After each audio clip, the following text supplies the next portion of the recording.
Hi, my name is Teresa Rivera Martin, and today we're going to talk about Jane Addams and her educational philosophy during the Progressive Era.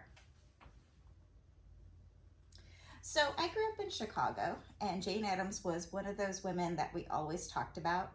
She was a force of nature. She started the Chicago Hull House in the Progressive Era on Halsted Street. She was known as the Angel of Halsted Street.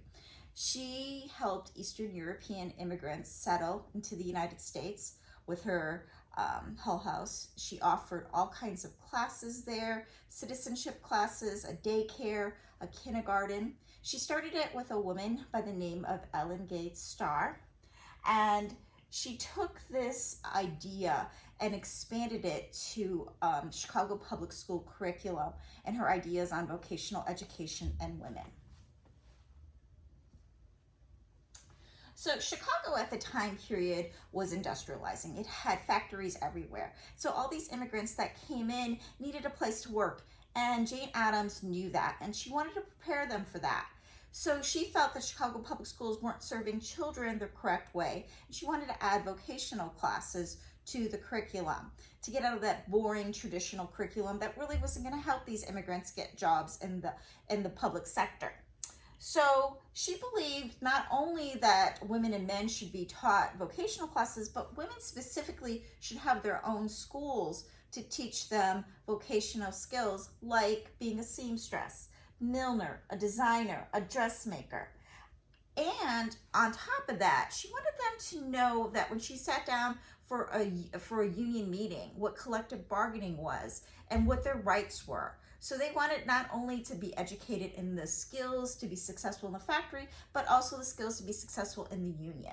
She was part of the Chicago Women's Trade Union League that supported this type of education for all students in Chicago. Other women of the time period didn't agree with her. And one of them was the first Chicago woman superintendent. Her name was Dr. Ella Flagg. She believed that vocational education classes should be added to CPS, but she believed that women particularly should be taught homemaking skills like culinary arts or learning how to sew or to make a nice house. She didn't believe they should be in the factory workplace.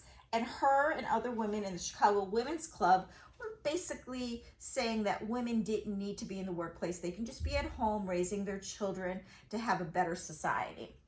Now, these two women conflicted and they met, but they did come up with a compromise. So CPS would include some of those kinds of classes that Dr. Ella Flagg wanted, but they would create schools that would be for all girls to be taught their skills for vocational trade, for being a milliner or a designer. And the thing that they both missed, and it hurt women in the long run, is only 3% of girls in that time period wanted blue-collar jobs or homemaking jobs. They wanted jobs in the white-collar sector. They were taking classes like bookkeeping and stenography. And these two women wanted society to progress, but they failed to see what was right in front of them, that women wanted to be equal to men almost. They wanted those jobs that men were holding. And hopefully, women in the future will understand sometimes that women want to not to stay the same, but to change. Thank you.